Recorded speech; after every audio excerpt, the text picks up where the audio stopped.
3 administration, 14 teachers, 5 security, and nutrition team to make it work. So I'm not sure, you don't want to spend time with the kids anymore than you want to. So imagine have to spend lunchtime with them. I think it's exhausting. So it really is a team effort. I mean, it couldn't happen. When we first put it together, it was just like, never thought it would happen because there's so many different barriers. They had to make all these different exceptions, but we finally got in place. But what I want to do is kind of show you the big idea and kind of where the results are so far. And so the philosophy is this: take care of the small stuff, turns into big stuff. Consistency, that is it. That is key.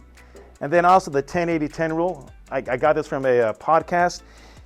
It goes like this: you're always going to have 10% of kids doing great, no matter what, doing great. 10%, well, just 10% are going to do awful. We got that 80 in between.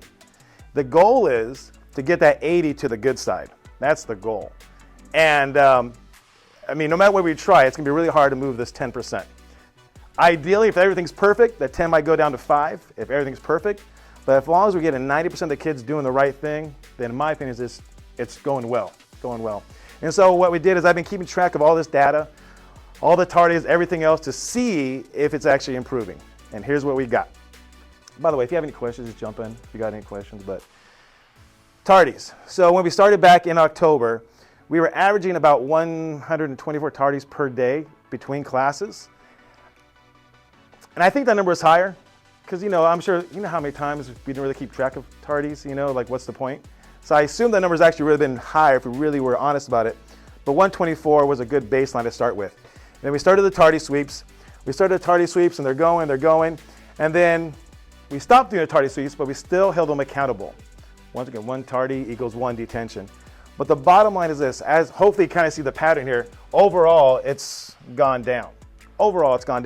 So from 124, we're averaging right now about, depends upon the week, probably about 50 or so tardies per day. But when you put that in perspective, we have 1,000 kids, only 50 tardies, that's like 5%. So that's like the 10-80-10 rule right there. So that was a success. That was great. But then, how does this work? And right, we got the detention program. We got this on lock, perfect. But what's the next thing we send through the funnel? And PE started saying things through the funnel. They started doing, no non-suits, right? They started doing non-suits. For every 2 non-suits, loaders, they get a detention. So I've been keeping track of that one. So you guys start out roughly about 12 per day, roughly, right around there. Each one's a little different. But as you can see, it's going down. Once again, 10-80-10 rule. This is about at least half, if not more than half, than we had before. So success there. Once again, got the detention program. What are we sending through it? Then we started focusing on horseplay. Here's what we got. Average, about 10, 12, I say probably about 12 per day. And once again, it's going down.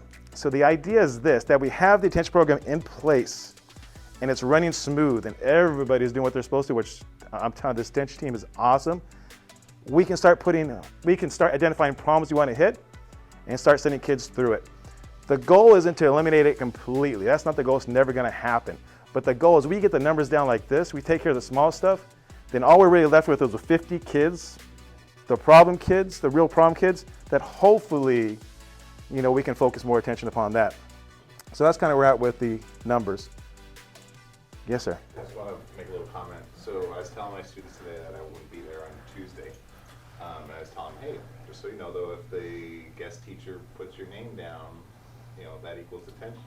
And so I had one student be like, all right, so 1 name, 1 detention? Perfect. That's good. 1 detention. Questions, comments? I got about 5 more minutes. Here we go. Next thing then.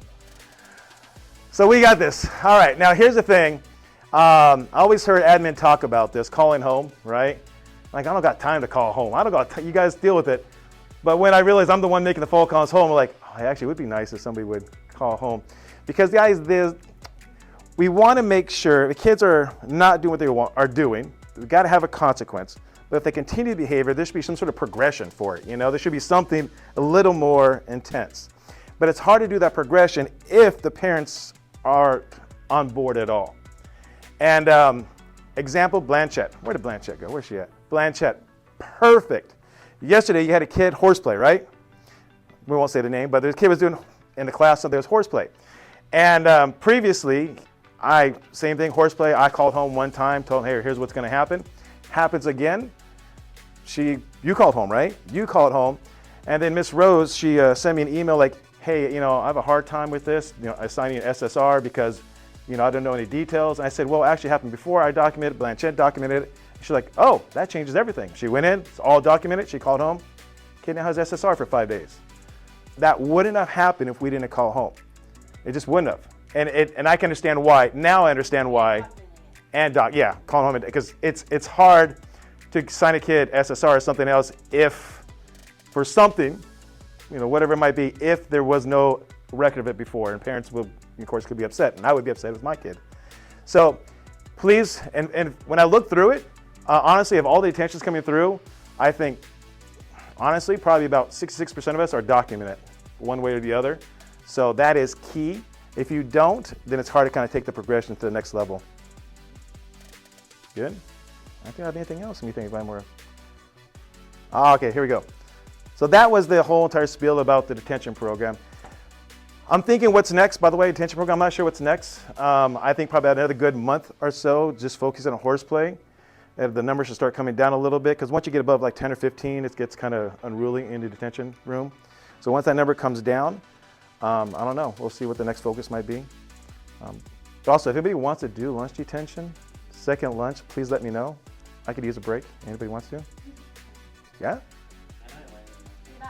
Second lunch. All right, if anybody wants to, let me know. All right, so back to Dr. Ingles was talking about regarding the test score. So over the break, this is what I do. I love the numbers over the break. I looked at all the test scores for all the kids here and everything else and ran all these different reports. And what I realized was that there are 88 kids that fall into multiple groups. So for example, African American, students with disabilities, EL. I think there's one or two kids that fell in that category. It kind of threw me off, by the way. But I looked at it like, oh. So that one kid touches upon 3 different subgroups. And so I started thinking, like, wait a second, it's hard to bring up the level of all 1,000 kids is pretty hard.